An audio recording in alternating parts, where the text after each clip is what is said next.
এখন সকালবেলার টাইম বন্ধুরা, ঘুম থেকে উঠেই দেখি চারিদিকে অন্ধকার। আমার চিকু দৌড়ে চলে আসছে আমার কাছে। চিকু আর টুকু আমার কোল থেকে সরে পড়ে যাচ্ছে। দুটো সবসময় খেলা করে, কামড়া কামড়ি খেলা। নিজেরা খেলতে খেলতে আমার সাথেও কামড়া কামড়ি খেলতে চলে আসে। আমি থাকলে আরো খেলার বেগ বেড়ে যায়।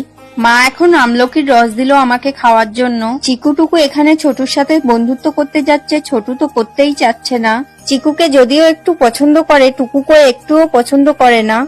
ও একা একা বড় হয়েছে, একা একা থেকেছে, কাউকে পায়নি তো তাই। ভাই কার্টুন দেখতে দেখতে ভাত খাচ্ছে, আমি বন্ধ করে দিচ্ছিলাম তাই চিল্লাচ্ছে। ভাই একটু টুকুকে ধরে ঝাঁকানাকা করে আদর করে দিচ্ছে। ভাই আর আমি একটু মাঠে এসেছি বিকেলবেলা ঘুরতে, ও আর আমাদের সাথে টমটমিও এসেছে। দেখো কত সুন্দর ধান হয়েছে। ভাইয়ের মাঠে এসেই পায়খানা পেয়েছে। দেখো বাড়ির দিকে দৌড় দিচ্ছে। মা বেশি পাইপের কল থেকে আমাকে জল এনে দিয়েছে। আমি যতক্ষণ জলটা খাবো তোমরা ততক্ষণে ভিডিওটা লাইক করে দাও।